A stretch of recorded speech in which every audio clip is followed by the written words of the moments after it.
Hello guys, welcome back to my YouTube channel. आज की इस वीडियो में हम फिजिक्स की यूनिट 3 विद्युत और चुंबकत्व के बारे में पढ़ेंगे। इसके सारे टॉपिक्स कवर करेंगे। इस यूनिट में बहुत से टॉपिक हैं, जैसे विद्युत आवेश है, कूलाम का नियम है, विद्युत विभव है, चुंबकीय फ्लक्स वगैरह। इस तरीके से बहुत सारे जो है टॉपिक्स हैं। सेलों को समानांतर क्रम में जोड़ना, सेलों को श्रेणी क्रम में जोड़ना, इन सब टॉपिक को हम इसी चैप्टर में कंप्लीट करेंगे। इसी वीडियो में फुल कवर करेंगे हम सारे टॉपिक्स को। तो चलिए स्टार्ट करते हैं।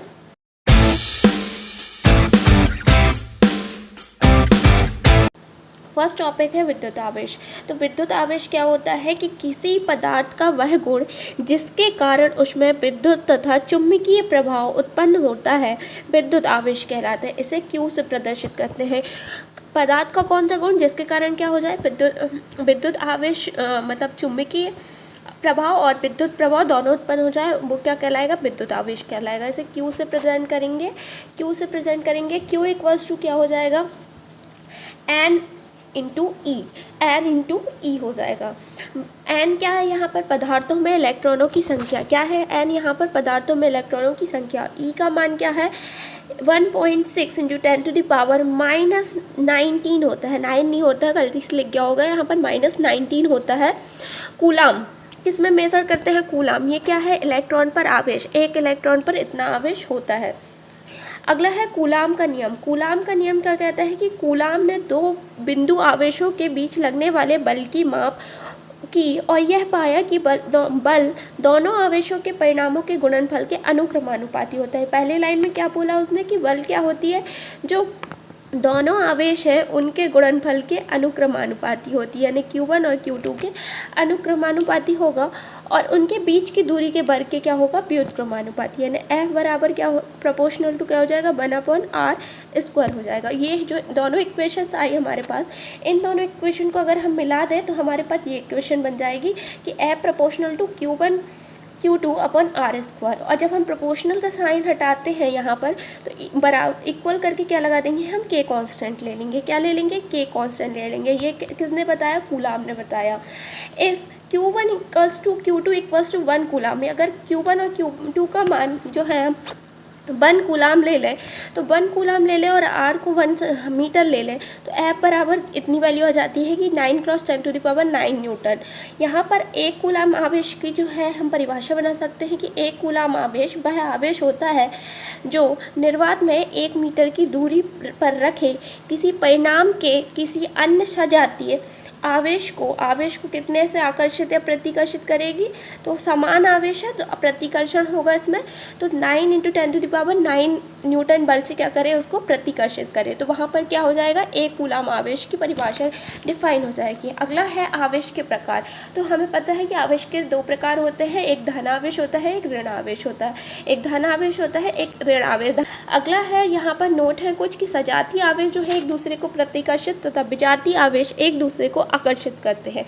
क्या करते हैं, जो समान आवेश होंगे एक से प्रकार के, जैसे प्लस प्लस होगा, प्लस प्लस बोले, या फिर क्या हो सकता है माइनस माइनस, दोनों क्या करेंगे एक दूसरे को प्रतिकर्षित। पर विजातीय आवेश जैसे प्लस माइनस, माइनस प्लस, इस तरीके से विजातीय आवेश लेंगे तो वो एक दूसरे को क्या करेंगे, आकर्षित करेंगे। नेक्स्ट है वह गुण जो 2 प्रकार के आवेशों को भेद करता है, आवेश की ध्रुवता कहलाता है। क्या कहलाता है, आवेश की ध्रुवता।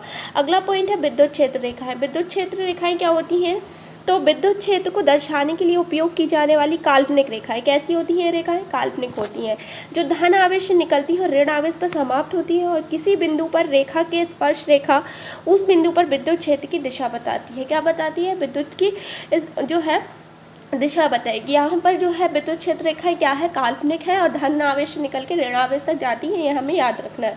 इसके गुण होते हैं कुछ, तो इसके गुण क्या होते हैं कि क्षेत्र रेखाएं धन आवेश से प्रारंभ होकर ऋण आवेश पर समाप्त होती हैं। यदि आवेश एकल है तो क्या होगा, ये अनंत से आरंभ और अनंत पर क्या हो जाएंगी, समाप्त हो जाएंगी, एकल आवेश है तो। और अगर किसी मुक्त आवेश मुक्त क्षेत्र में क्षेत्र रेखाओं को ऐसे संतत वक्र माना जा सकता है जो कहीं नहीं टूटे। ये एक संतत वक्र माना जा सकता है, जो वक्र कैसा होता है, कभी ना टूटे, उसे क्या बोलेंगे, संतत वक्र। फिर है दो क्षेत्र रेखाएं एक दूसरे को कदापि नहीं काटती। दो विद्युत रेखाएं अगर वो तो एक दूसरे को क्या करेंगे, कभी नहीं काटेंगी, है ना। यदि वे ऐसा करें तो प्रतिच्छेदन बिंदु इस क्षेत्र की केवल दिशा ही नहीं होगी जो निरर्थक है, प्रतिच्छेद नहीं करती। हमें सीधी बात ये याद रखनी है। नेक्स्ट पॉइंट है कि स्थिर वैद्युत क्षेत्र रेखाएं बंद लूप नहीं बनाती। क्या नहीं बनाती, बंद लूप नहीं बनाती। यह विद्युत क्षेत्र की संरक्षणात्मक प्रकृति से अनुशासित है। हमें क्या याद रखना है कि जो विद्युत क्षेत्र रेखाएं काल्पनिक होती हैं, धन से निकल कर ऋण की ओर जाती है, एक संतत वक्र बनाती है, यह हमें याद रखना है। अगला पॉइंट है विद्युत द्विध्रुव। कौन सा पॉइंट है अगला, विद्युत द्विध्रुव। तो विद्युत द्विध्रुव दो बराबर लेकिन विपरीत आवेशों के एक निकाय होता है जो ये आवेश एक दूसरे के अल्प दूरी पर स्थित होता है। विद्युत द्विध्रुव को हम सामान्य भाषा में समझे तो क्या होता है विद्युत द्विध्रुव। यहाँ पर देखिए विद्युत द्विध्रुव के बारे में बताते हैं। विद्युत द्विध्रुव की परिभाषा कैसे देते हैं कि दो बराबर लेकिन विपरीत आवेश होंगे। यहाँ पर हम Q1 ले लें, एक Q ले लें और यहाँ Q ले लें। दोनों समान आवेश है, दोनों समान आवेश है, पर एक धनात्मक है एक ऋणात्मक है, दोनों पर विपरीत आवेश है पर। और जो दोनों आवेश हैं ये, इनके बीच की दूरी जो है न्यूनतम यानी अल्पतम होगी, अल्प दूरी पर है। तो क्या हो जाएंगे यहाँ पर परिभाषा में, अगली परिभाषा में देखेंगे कि विद्युत द्विध्रुव एक आवेश होता है लेकिन ये कुल आवेश का मान शून्य होता है, परंतु इसका अर्थ यह नहीं है कि विद्युत द्विध्रुव विद्युत क्षेत्र शून्य है। यहाँ पर आवेशों का एक निकाय है, ये क्या कहलाएगा, विद्युत द्विध्रुव कहलाएगा। दो आवेश नाम से ही याद रख सकते हैं हम, द्विध्रुव या तो दो आवेश लेना है पर दोनों पर कैसे लेना है, आवेश समान हो पर जो आवेश के चिन्ह है वो विपरीत हो। कैसे हो, विपरीत हो, बराबर हो पर विपरीत चिन्ह हो। दोनों एक धन का है तो एक ऋण का है और दोनों अल्प दूरी पर हो, इनको विद्युत द्विध्रुव कहेंगे।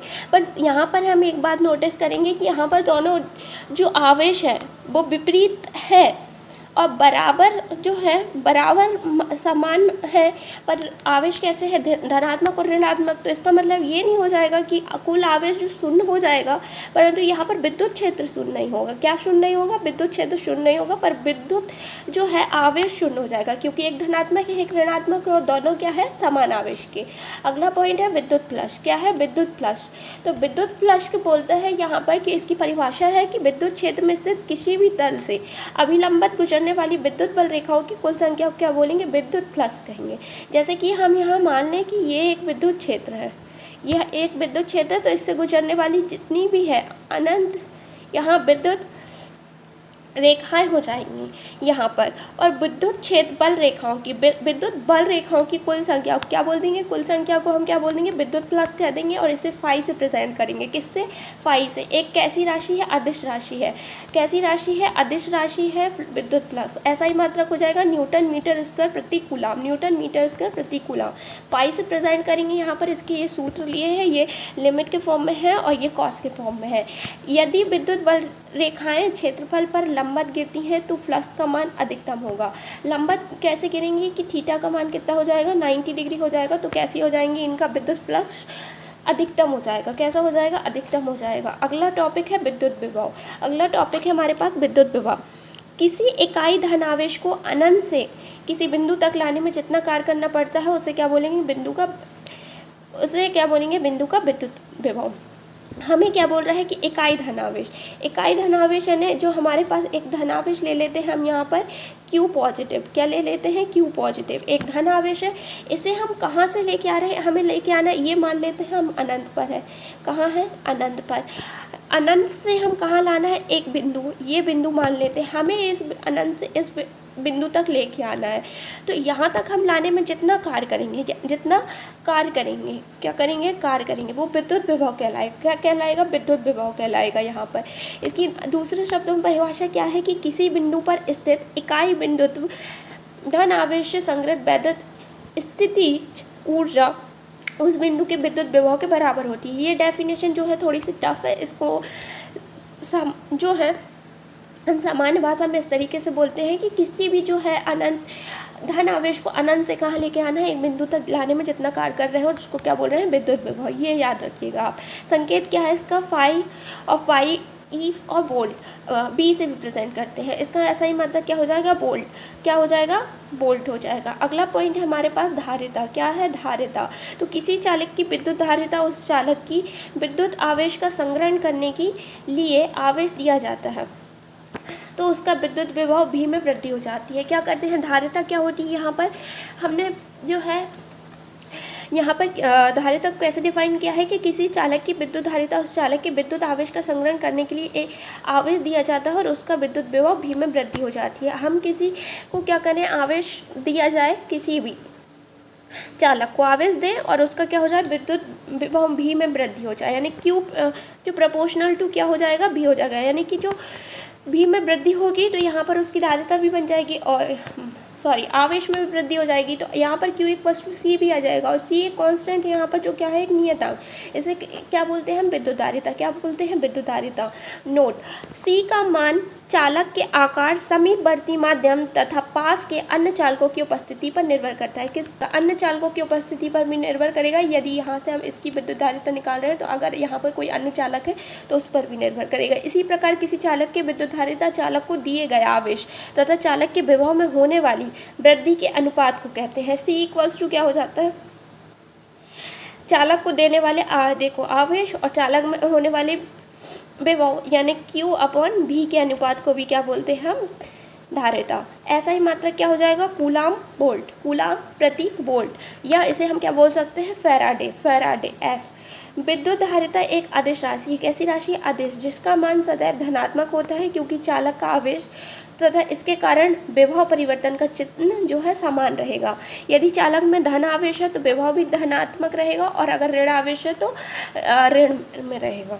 बिमी सूत्र क्या हो जाएगा, M inverse L inverse two T power of -4 और A की पावर ऑफ -2। नोट यहाँ पर है, चालक के माध्यम का परावैद्युतांक बढ़ाने से धारिता भी बढ़ेगी। क्या बढ़ाने पर, परावैद्युतांक बढ़ाने पर धारिता भी बढ़ेगी। बिमी सूत्र मोस्ट इंपॉर्टेंट है, इसे आप याद रखिएगा कि M इनवर्स L की पावर -2 T की पावर -4 और A की पावर -2। किसी चालक की धारिता निम्न तथ्यों पर निर्भर नहीं करती है। इन तथ्यों पर निर्भर नहीं करेगी कि चालक का आवेश Q जो है मान बढ़ने पर B का मान उसी अनुपात में बढ़ता है तथा धारिता नियत रहेगी। धारिता कैसे होगी, नियत। आवेश Q और B पर नहीं, क्योंकि अगर आवेश बढ़ेगा तो Q भी उतना बढ़ेगा और अनुपात दोनों का समान ही आएगा हर बार, और चालक के पदार्थ पर निर्भर नहीं करेगी धारिता। अगला पॉइंट हमारे पास संधारित्र। क्या है, संधारित्र। यदि दो या दो से अधिक चालकों को एक विद्युत रोधी माध्यम द्वारा अलग करके समीप रखा जाए तो क्या होगा, अवस्था संधारित्र कहलाती है। इन चालकों पर बराबर तथा विपरीत आवेश होगा। दो या दो चालकों को क्या करना है, हमें किसी विद्युत रोधी माध्यम के द्वारा अलग कर देना है और समीप में रखना है, और यह व्यवस्था क्या कहलाएगी, संधारित्र कहलाएगी। इन चालकों पर बराबर तथा कैसा होता है, विपरीत आवेश होता है। बराबर एवं विपरीत आवेश होता है। संधारित्र में धातु की दो प्लेटें होती हैं। कैसी होती है, धातु की दो प्लेटें होती हैं, क्योंकि धातु दोनों चालक हैं और इन्हें क्या करेंगे हम, विद्युत रोधी माध्यम के द्वारा अलग करके रखेंगे। बराबर तथा विपरीत आवेश होगा दोनों में, जिनके बीच कोई स्थान कोई कुचालक डाई इलेक्ट्रिक पदार्थ जैसे कागज, पॉलीथीन, माइका आदि भरा होता है। क्या भरा होता है, पॉलीथीन, माइका, कागज आदि। संधारित्र की प्लेटों के बीच धारा का प्रभाव तभी होता है जब दोनों प्लेटों के बीच का विभवांतर समय के साथ बदले। कैसा हो, समय के साथ बदल जाए। नोट है, संधारित्र से होकर डीसी धारा नहीं बहती। संधारित्र से क्या नहीं बहती, डीसी धारा नहीं बहती, सिर्फ एसी धारा बहती है। अगला पॉइंट हमारे पास विद्युत धारा। विद्युत धारा तो विद्युत आवेश की गति या प्रवाह में होने पर उसे विद्युत धारा कहते हैं। जो आवेश है वो क्या हो, गति या प्रवाह में हो तो क्या बोलेंगे कि उसमें विद्युत धारा का प्रवाह हो रहा है, विद्युत धारा बह रही है। या आवेश प्रवाह की दर को भी क्या बोलेंगे, विद्युत धारा।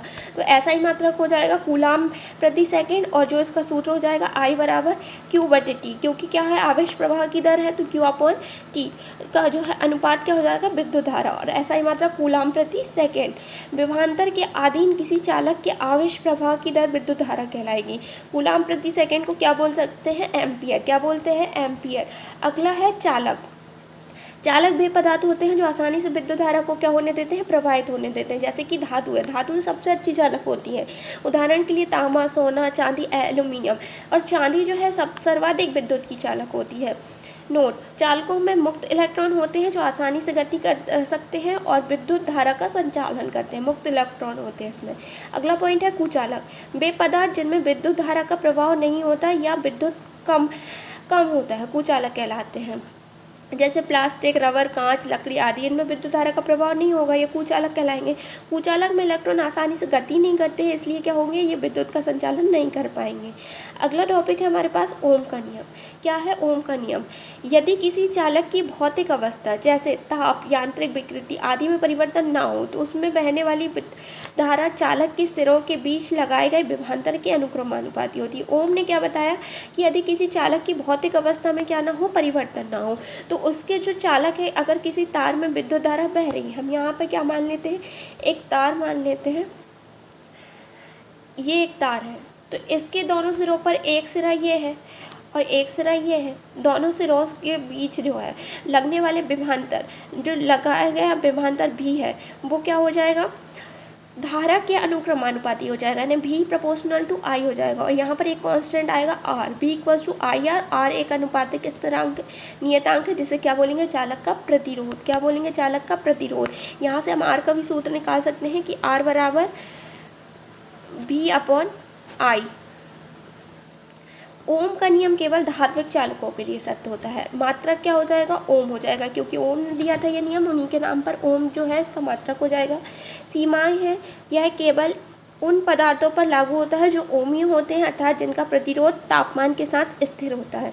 कैसा होता है, तापमान के साथ स्थिर होता है। यह नियम उन पदार्थों पर लागू नहीं होता जो अनोमीय होते, जैसे कि डायोड, ट्रांजिस्टर, ये कैसे है, अनोमीय है। ओम का नियम केवल डीसी धारा के लिए मान्य है, प्रत्यावर्ती धारा के लिए मान्य नहीं है, यानी डीसी के लिए मान्य है, एसी के लिए नहीं है। अगला टॉपिक है चालक का प्रतिरोध। किसी चालक का प्रतिरोध उसके द्वारा विद्युत धारा के प्रभाव का विरोध करने की क्षमता है, जो चालक की लंबाई, अनुप्रस्थ कॉर्ड के क्षेत्रफल, पदार्थ की प्रकृति, तापमान पर निर्भर करता है। R proportional to R L, R proportional to L, L upon A, और इसको दोनों को एक साथ करके लिखेंगे तो आर जो है प्रोपोर्शनल टू एल अपॉन ए हो जाएगा। और यहाँ से हम क्या लेंगे, एक अनुक्रमानुपाती यानी प्रोपोर्शनल का साइन हटा के यहाँ पर एक कांस्टेंट आता है जिसे बोलते हैं रो। रो चालक का क्या है, प्रतिरोधकता। क्या है, प्रतिरोधकता। अलग अलग पदार्थों की प्रतिरोधकता अलग अलग होती है, इसलिए अलग अलग पदार्थों के चालकों का प्रतिरोध भी कैसा होगा, अलग अलग। तापमान बढ़ाने के साथ साथ अधिकांश धातुओं को प्रतिरोध बढ़ता है। तापमान बढ़ाने पर अधिकांश धातुओं को क्या होगा, प्रतिरोध बढ़ता है। प्रतिरोधों का श्रेणी क्रम में संयोजन। अगला टॉपिक है हमारे पास प्रतिरोधों का श्रेणी क्रम में संयोजन। जब प्रतिरोध एक के बाद एक जुड़े होते हैं, जैसे श्रेणी क्रम संयोजन कहते हैं। कैसे जुड़ा होना, जैसे कि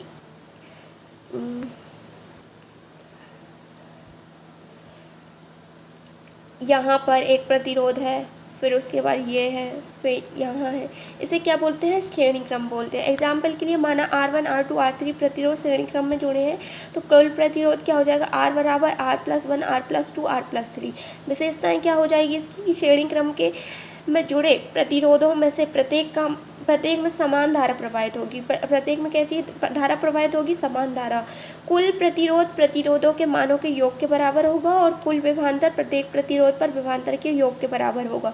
इसका मतलब है कि यहाँ पर कुल विभवांतर जो भी लगेगा वो इस पे लगने वाला V1, इसके लगने वाला V2 और इस पे लगने वाला V3, तीनों के योग के बराबर होगा। अगला है प्रतिरोधों का समांतर क्रम में संयोजन। किसमें, समांतर क्रम में संयोजन। जब प्रतिरोध एक सिरे को एक बिंदु पर दूसरे बिंदु पर जोड़ा जाए, जैसे कि ये एक बिंदु है और इसे इस प्रकार से समझते हैं हम कि ये एक बिंदु है यहाँ पर और दूसरा बिंदु यहाँ है, और यहाँ से यहाँ एक प्रतिरोध जोड़ा और ये एक सिरे से जुड़ा, एक सिरा ये है, यहाँ पर एक सिरे से ये प्रतिरोध जोड़ा, दूसरे सिरे से ये भी कनेक्ट कर दिया। तीसरा जो है यहाँ पर प्रतिरोध जोड़ा और इसे भी दूसरे सिरे से कनेक्ट कर दिया। ये कौन सा है, समांतर क्रम संयोजन। माना कि R1, R2, R3 प्रतिरोध के समांतर क्रम में जुड़े हैं। अगर इनको समांतर क्रम में जुड़े हैं तो इनका कुल प्रतिरोध क्या हो जाएगा, 1/R equals to 1/R1 plus 1/R2 plus 1/R3, इस प्रकार से हो जाएगा। इसमें ऐसे क्वेश्चन पूछ सकते हैं कि R1, R2, R3 दिया है और बोल दिया जाए समानांतर क्रम या श्रेणी क्रम में प्रतिरोध जुड़ा है, तो कुल प्रतिरोध ज्ञात करना है, कुल प्रतिरोध ज्ञात करना है। तो विशेषताएं हो जाएंगी, समानांतर क्रम में जुड़े प्रतिरोधों के सिरों के बीच विभवांतर समान होता है। विभवांतर कैसा होता है, समान होता है। कुल प्रतिरोधों के मानों के व्युत्क्रम के योग के व्युत्क्रम के बराबर होगा। और कुल धारा प्रत्येक प्रतिरोध में धारा के योग के बराबर होती है, धारा के योग के बराबर होती है। अगला टॉपिक है हमारे पास विद्युत शेल। विद्युत शेल एक ऐसी युक्ति है जो रासायनिक ऊर्जा के विद्युत ऊर्जा में बदलती है। यह एक सर्किट पावर हाउस है। विद्युत सेल से बिजली मिलने के बाद डिवाइसों को बिजली दी जाती है। विद्युत सेल का इस तरीके से चित्र बनता है कि एक बीकर है, उसमें क्या है, विद्युत अपघट्ट भरा है, एक एनोड है, एनोड लगाया है हमने, और यहाँ पर एक कैथोड है। तांबे की छड़ लेते हैं ज़्यादातर, और इस प्रकार से हम सेल युक्ति का जो है चित्र बनाते हैं। प्रकार क्या हो जाते हैं, प्राथमिक सेल, द्वितीयक सेल। और प्राथमिक सेल जो है एक बार उपयोग होता है, द्वितीयक सेल पुनः चार्ज हो जाते हैं। फिर है विद्युत शेल के वाहक बल का मात्रक जूल प्रति कूलाम। जूल प्रति कूलाम या वोल्ट होगा विद्युत सेल के वाहक का मात्रक। विद्युत सेल अपने अंदर संचित रसायनों से डीसी विद्युत उत्पन्न करती है। कौन सी विद्युत उत्पन्न करती है, डीसी। विद्युत सेल विद्युत वाहक बल ईएफएम का रासायनिक स्रोत है। विद्युत शेल किसी धातु, प्लास्टिक के बाहरी आवरण से युक्त पदार्थ से बनी होती है। अब हमारे पास है सेल का आंतरिक प्रतिरोध। सेल का आंतरिक प्रतिरोध क्या होगा, जब किसी सेल में विद्युत धारा प्रवाहित होती है तो सेल के अंदर मौजूद इलेक्ट्रोड विद्युत अपघट्ट धारा के मार्ग में प्रतिरोध उत्पन्न करते हैं, जिसे सेल का क्या कहते हैं, आंतरिक प्रतिरोध कहते हैं। इसे किससे प्रेजेंट करते हैं, ई से। ई से क्या प्रेजेंट करेंगे, सेल का विद्युत वाहक बल ई बराबर भी प्लस आई आर। यहाँ पे जो अभी है वो सेलों के बीच, सिरों के बीच विभवांतर है, आई धारा है, और सेल का आंतरिक प्रतिरोध स्मॉल आर है। आंतरिक प्रतिरोध का क्या प्रभाव पड़ेगा कि आंतरिक प्रभाव के प्रतिरोध के कारण सेल द्वारा प्रदान की जाने वाली ऊर्जा का कुछ भाग सेल के भीतर ही खर्च हो जाएगा, जिससे सेल की दक्षता क्या होगी, कम हो जाएगी। किसी सेल का आंतरिक प्रतिरोध शून्य कब होता है, जो आदर्श सेल आंतरिक प्रतिरोध शून्य होगा तो क्या होंगे, आदर्श सेल कहलाएंगे। आंतरिक प्रतिरोध निम्न कारकों पर निर्भर करता है। किस पर निर्भर करेगा, इलेक्ट्रोडों के बीच की दूरी, इलेक्ट्रोडों का क्षेत्रफल, इलेक्ट्रोडों की प्रकृति, विद्युत अपघट्ट का तापमान। अगला टॉपिक है हमारे पास सेलों का श्रेणी क्रम संयोजन। तो किसी सेल का अभी हमने जैसे पढ़ा था प्रतिरोध का श्रेणी क्रम में संयोजन, उसी प्रकार जो है किसी सेल के धनात्मक टर्मिनल से दूसरे सेल के ऋणात्मक टर्मिनल को जोड़ा जाता है। ये डायग्राम में इस प्रकार से दर्शाया गया है। इस तरीके से हम सेलों को श्रेणी क्रम में संयोजन करते हैं। विद्युत वाहक बल ईएफएम क्या होता है, ईएमएफ क्या होता है कि सभी सेलों का विद्युत वाहक बल का योग होता है। जो सब सेलों में जो है विद्युत वाहक बल बह रहा है, एफ बह रहा है, वो क्या होता है, उसका योग विद्युत वाहक बल हो जाएगा, विद्युत वाहक बल हो जाएगा टोटल। और तुल्य आंतरिक प्रतिरोध, सभी सेलों का आंतरिक प्रतिरोध का योग अगर जो है हमने श्रेणी क्रम में जोड़ा है, श्रेणी क्रम में जोड़ने के बाद सब में जो प्रतिरोध बह रहा है उनका योग हो जाएगा तुल्य आंतरिक प्रतिरोध। अगला है समांतर क्रम संयोजन। सभी सेलों के ऋणात्मक टर्मिनल के साथ सभी सेलों के ऋणात्मक टर्मिनल जोड़ेंगे और धन के साथ धन, इस प्रकार से जोड़ेंगे तो ये हो जाएगा हमारे पास समांतर, जो समांतर क्रम संयोजन। इसमें क्या हो जाएगा, तुल्य विद्युत वाहक बल, सभी सेलों का विद्युत वाहक बल समान होगा। वहाँ पर क्या हो रहा था, सभी सेलों का योग हो रहा था, इसमें श्रेणी क्रम में सभी सेलों के विद्युत वाहक बल का योग हो जाएगा। पर यहाँ पर क्या हो जाएगा कि सभी में कैसा होगा, समान बहेगा। आंतरिक तुल्य आंतरिक प्रतिरोध, सभी सेलों के आंतरिक प्रतिरोध का व्युत्क्रम का योग का व्युत्क्रम होता है। इसका उदाहरण देखेंगे कि दो सेलों को समांतर क्रम में जोड़ते हैं तो कुल ईएमएफ 1 होगा अगर प्रत्येक सेल में ईएमएफ 1 वोल्ट का हो, और कुल आंतरिक प्रतिरोध R/2 होगा क्योंकि प्रत्येक सेल का आंतरिक प्रतिरोध क्या है, R है। क्या है, R। नोट, श्रेणी क्रम संयोजन उच्च वोल्टेज प्राप्त करने के लिए उपयोगी है और उच्च धारा प्राप्त करने के लिए उपयोग किसका किया जाता है, समांतर क्रम संयोजन। अगर हमें उच्च धारा प्राप्त करनी है तो समांतर क्रम में जोड़ेंगे सेलों को, और अगर हमें उच्च वोल्टेज चाहिए तो श्रेणी क्रम में जोड़ेंगे। किस में जोड़ेंगे, श्रेणी क्रम में। अगला टॉपिक है हमारे पास दंड चुंबक। दंड चुंबक क्या होती है, दंड चुंबक वह पदार्थ है यह वस्तु है जो चुंबकीय क्षेत्र उत्पन्न करता है। चुंबकीय क्षेत्र आदर्श होता है और चुंबक का प्रमुख गुण आसपास की चुंबकीय पदार्थों को अपनी ओर खींचने एवं दूसरी चुंबकों को आकर्षित या प्रतिकर्षित करने का गुण इसी कारण होगा। चुंबक क्या होगी, दो होती हैं, एक स्थायी और एक होती है अस्थायी। स्थायी चुंबक क्या होती है कि इनके द्वारा उत्पन्न चुंबकीय क्षेत्र बिना किसी बाह्य धारा के प्राप्त होता है और समान परिस्थितियों में बिना किसी कमी के बना रहता है। इन्हें विचुंबकित करने के लिए विशेष व्यवस्था करनी पड़ती है या तथाकथित कठोर हार्ड चुंबकीय पदार्थ से बने होते हैं। ये कई प्रकार के होते हैं, जैसे धात्विक तत्व चुम्बक, जैसे लोहे के कुछ अयस्क, कोबाल्ट, निकल आदि। मिश्र या कंपोजिट, विरल मृदा चुंबक, एकल अणु चुंबक, एकल श्रृंखला चुंबक, नैनो संरचना चुंबक। ये स्थायी चुंबकों के प्रकार है उदाहरण। अब हम आते हैं अस्थायी चुंबक। ये चुंबक तभी चुंबकीय क्षेत्र उत्पन्न करेंगे जब इसमें क्या हो, तारों से होकर विद्युत धारा प्रवाहित हो। धारा के समाप्त करते ही इसका चुंबक क्षेत्र यानी चुंबकीय क्षेत्र क्या हो जाएगा, लगभग शून्य हो जाएगा। इन्हें अस्थायी चुंबक कहेंगे। इन्हें विद्युत चुंबक भी कहेंगे क्योंकि ये विद्युत धारा प्रवाहित करने पर चुंबक का कार्य कर रहा है, बाकी नॉर्मल ये चुंबक की तरह कार्य नहीं करेंगे। नोट, इनमें सभी तथाकथित मधु या नरम सॉफ्ट चुंबकीय पदार्थ का उपयोग होगा। फिर आते हैं हम चुंबकीय क्षेत्र पर। चुंबकीय क्षेत्र क्या होता है? चुंबकीय क्षेत्र विद्युत धाराओं और चुंबकीय सामग्री का चुंबकीय प्रवाह है। किसी भी बिंदु पर चुंबकीय क्षेत्र दोनों दिशा के परिणाम शक्ति द्वारा निर्दिष्ट किया जाता है, इसलिए यह सदिश क्षेत्र। कैसा है? सदिश क्षेत्र। ये है चुंबकीय क्षेत्र। एक चुंबक से क्या हो रही है, धारा प्रवाहित हो रही है। ये एन से एस की ओर, एन से एस की ओर धारा प्रवाहित हो रही है, एन से एस की ओर। ये सब क्या है? एक चुंबकीय क्षेत्र है। चुंबकीय क्षेत्र कैसा होता है? सदिश होता है। और चुंबकीय क्षेत्र गतिमान विद्युत आवेश और मूल कणों के अंतर्भूत चुंबकीय आघूर्ण द्वारा उत्पादित होता है। फिर है अगला लॉरेंज बल। क्या है? लॉरेंज बल। तो लॉरेंज बल क्या होता है कि किसी चुंबकीय क्षेत्र बी में भी वेग से गतिमान q आवेश वाले कण पर लगने वाला बल। किसी चुंबकीय क्षेत्र, जैसे मान लिया हमने एक चुंबकीय क्षेत्र क्या है बी, इसमें भी वेग से एक गतिमान आवेश q है। भी वेग से क्या कर रहा है? गति कर रहा है q आवेश। q आवेश भी वेग से गति कर रहा है, तो यहाँ पर लगने वाला बल क्या हो जाएगा? F बराबर q भी मल्टीप्लाई विथ b। q भी मल्टीप्लाई विथ क्या हो जाएगा? b। यहाँ पर सदिश गुणन हो रहा है, देखिए क्रॉस लगा है यानी सदिश गुणन हो रहा है। अगला टॉपिक है हमारे पास चुंबकीय क्षेत्र रेखाएं और उसके गुण। चुंबकीय क्षेत्र रेखाएं चुंबक के चारों ओर बहने वाली काल्पनिक रेखाएं होती हैं। रेखाएं चुंबक के उत्तरी ध्रुव से निकलकर दक्षिणी, अभी हमने बताया था कि नॉर्थ से कहाँ जा रही थी? साउथ से, साउथ की ओर जा रही हैं। नॉर्थ से निकल के उत्तरी ध्रुव से निकलकर दक्षिणी ध्रुव तक जा रही हैं। गुण क्या हो जाएंगे कि ये रेखाएं कभी एक दूसरे को नहीं काटेंगी, ये बंद वक्र होती हैं। चुंबक के बाहर ये रेखाएं उत्तरी ध्रुव से निकल के दक्षिणी ध्रुव में जाएंगी। चुंबक के अंदर ये रेखाएं दक्षिणी ध्रुव से उत्तरी ध्रुव जाएंगी। चुंबक के बाहर नॉर्थ से साउथ, चुंबक के अंदर साउथ से नॉर्थ। जहाँ पर क्षेत्र रेखाएं एक दूसरे के बहुत करीब होती हैं, वहाँ चुंबकीय क्षेत्र ज़्यादा प्रबल होगा। क्षेत्र रेखाओं का घनत्व क्षेत्र की ताकत को दर्शाता है और चुंबकीय क्षेत्र रेखाओं की दिशा चुंबकीय सुई की सहायता से निर्धारित की जा सकती है। चुंबकीय क्षेत्र का घनत्व ध्रुव से दूरी के समानुपाती होता है। ध्रुव से दूरी के समानुपाती होता है, अर्थात ध्रुव से दूरी बढ़ने पर घनत्व क्या होगा? कम हो जाएगा, कम हो जाएगा।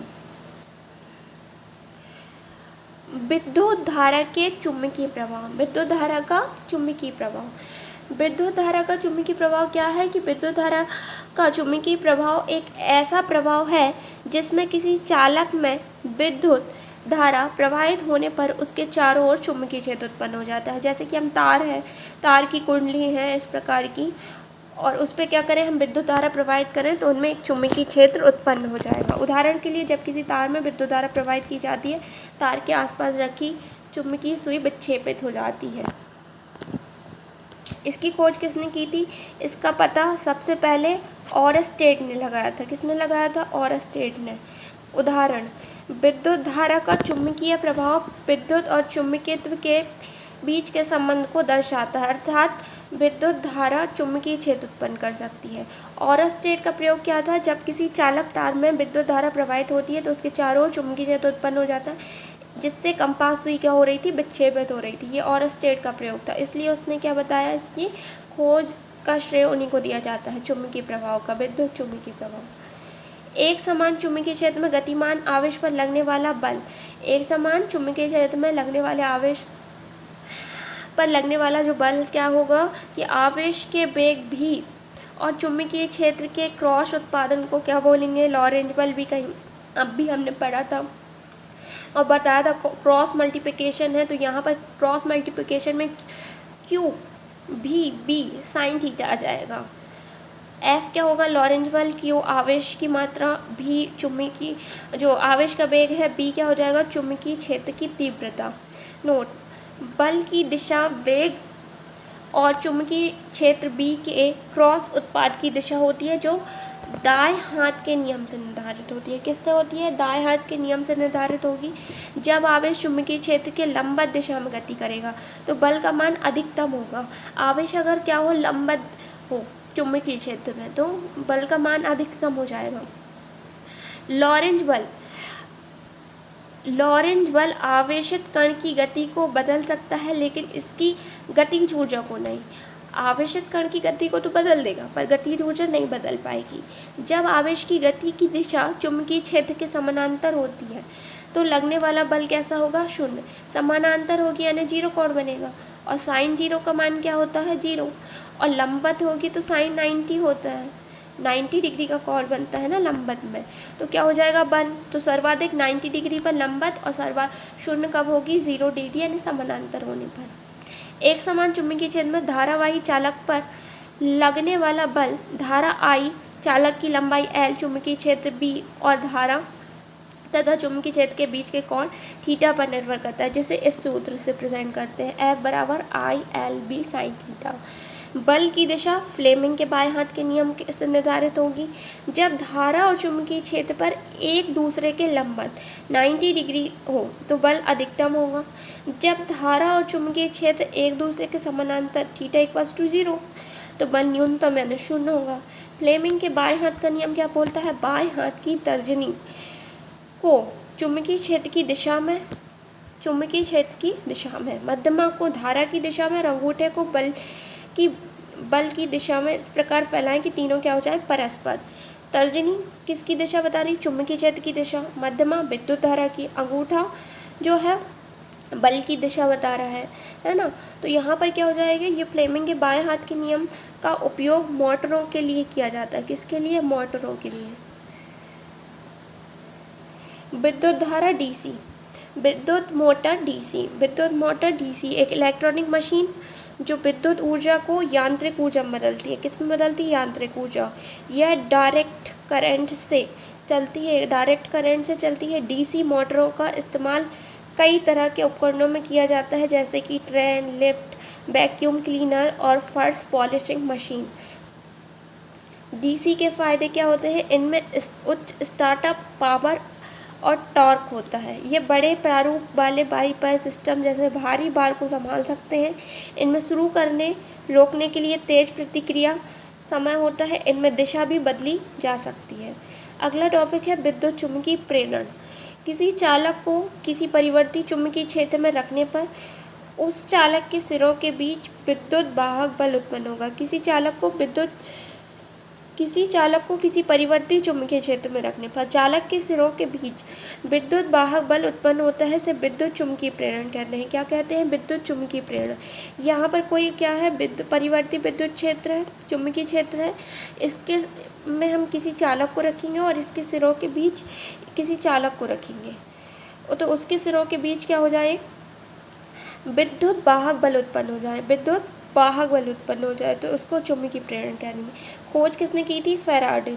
फेराडे ने 2 नियम दिए थे। प्रथम नियम, जब किसी परिपथ या कुंडली से संलग्न चुंबकीय फ्लक्स में परिवर्तन होता है तो परिपथ या कुंडली में विद्युत वाहक बल प्रेरित होता है। द्वितीय नियम दिया था कि किसी परिपथ या कुंडली में प्रेरित विद्युत वाहक का परिणाम फ्लक्स परिवर्तन दर के सीधे क्या होगा? समानुपाती होगा।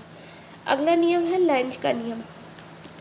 जब किसी चालक के पास चुंबकीय क्षेत्र में परिवर्तन होता है, जब किसी चालक के पास चुंबकीय क्षेत्र में क्या हो? परिवर्तन, तो उनमें एक प्रेरित धारा उत्पन्न होगी और इस प्रेरित धारा की दिशा ऐसी होती है कि यह उस कारण का विरोध करती है जिससे वह उत्पन्न हुई है। से क्या हुई? वो उत्पन्न हुई, उसी का विरोध करेगी वो।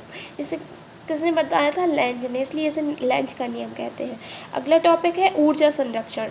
लेंज का नियम ऊर्जा संरक्षण के नियम का पालन करता है क्योंकि प्रेरित धारा की दिशा ऐसी होती है जब वह उस कारण का विरोध करती है जिससे क्या करती है? वो खुद ही उत्पन्न हुई है, जिससे यांत्रिक ऊर्जा विद्युत ऊर्जा में बदल जाती है। यांत्रिक ऊर्जा क्या होती है? विद्युत ऊर्जा में बदल जाती है। फ्लेमिंग के दाएं हाथ का नियम। दाहिने हाथ की तर्जनी मध्यमा अंगूठे को एक दूसरे के लंबवत फैलाना है, जैसे बाएं हाथ में फैलाया था वैसे ही। यदि अंगूठा चालक की गति की दिशा तर्जनी चुंबकीय क्षेत्र की दिशा को दर्शाए तो मध्यमा किसको बताएगी, प्रेरित धारा की दिशा बताएगी। इसका उपयोग विद्युत जनरेटर के लिए किया जाता है। किसके लिए, विद्युत जनरेटर। बाएं हाथ के नियम को मोटरों के लिए यूज़ किया था और दाएं हाथ के लिए जनरेटर। अब है अनुचुंबकीय पदार्थ। ये वे पदार्थ होते हैं जो बाहरी चुंबकीय क्षेत्र में हल्के ढंग से आकर्षित होते हैं, जैसे ऑक्सीजन, एल्यूमिनियम, प्लेटिनम। विशेषता क्या है, इन पदार्थों में अयुग्मित इलेक्ट्रॉन होते हैं जो इन्हें चुंबकीय क्षेत्र में आकर्षित होने की अनुमति नहीं देते हैं। अयुग्मित इलेक्ट्रॉन होते हैं ये, इसलिए इनमें क्या होता है, अनुचुंबकत्व। अगला है लौह चुंबकीय।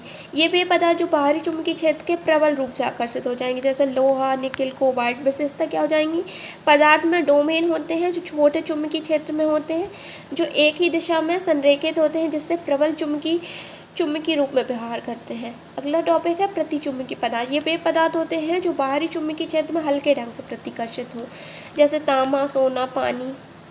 विशेषता क्या हो जाएगी, इन पदार्थों में सभी इलेक्ट्रॉन युग्मित होते हैं, इन्हें चुंबकीय क्षेत्र में प्रतिकर्षित होने की अनुमति देते हैं। प्रतिचुंबकीय पदार्थों की चुंबकीय प्रवृत्ति थोड़ी सी ऋणात्मक किंतु नियत रहती है, जबकि अनुचुंबकीय पदार्थों की चुंबकीय प्रवृत्ति अल्प धनात्मक होती है। लोह चुंबकीय पदार्थों की चुंबकीय प्रवृत्ति क्या होगी, उच्च और धनात्मक। अगला है चुंबकत्व पर ताप का प्रभाव। जब किसी पदार्थ को गर्म किया जाता है तो उसके परमाणुओं की गति क्या होगी, बढ़ जाएगी, जिससे वे अधिक अनियमित हो जाएंगे। इस अनियमित गति के कारण चुंबकीय डोमेन का क्रम बाधित हो जाता है, जिससे क्या होंगे, ये चुंबकत्व कम हो जाएगा, इसका चुंबकत्व कम हो जाएगा। अगला है क्यूरी तापमान। तो कुछ पदार्थों के लिए विशिष्ट तापमान होता है जिसे क्या कहा गया है, क्यूरी तापमान, जिसके ऊपर वे अपनी चुंबकत्व क्या करते हैं, खो देते हैं। जैसे ये कोई पदार्थ है, इसको हम ताप दे रहे हैं और एक पॉइंट ऐसा आएगा जब ये क्या करेगा, अपना चुंबकत्व खो देगा और उस पॉइंट पर जितना तापमान होगा वो क्या कहलाएगा, इसका क्यूरी तापमान। उदाहरण, लोह चुंबकीय पदार्थों को गर्म करने पर वे अपना चुंबकत्व खो देते हैं, जबकि प्रतिचुंबकीय पदार्थों का चुंबकत्व तापमान से स्वतंत्र होता है और अनुचुंबकीय पदार्थों में तापमान बढ़ाने पर चुंबकत्व कमजोर हो जाता है। यहाँ हमने इस यूनिट के सारे टॉपिक्स कवर कर लिए हैं। अब हमारी यूनिट 4 और 5 बच बची है, जिन्हें हम नेक्स्ट वीडियो में कवर कर लेंगे।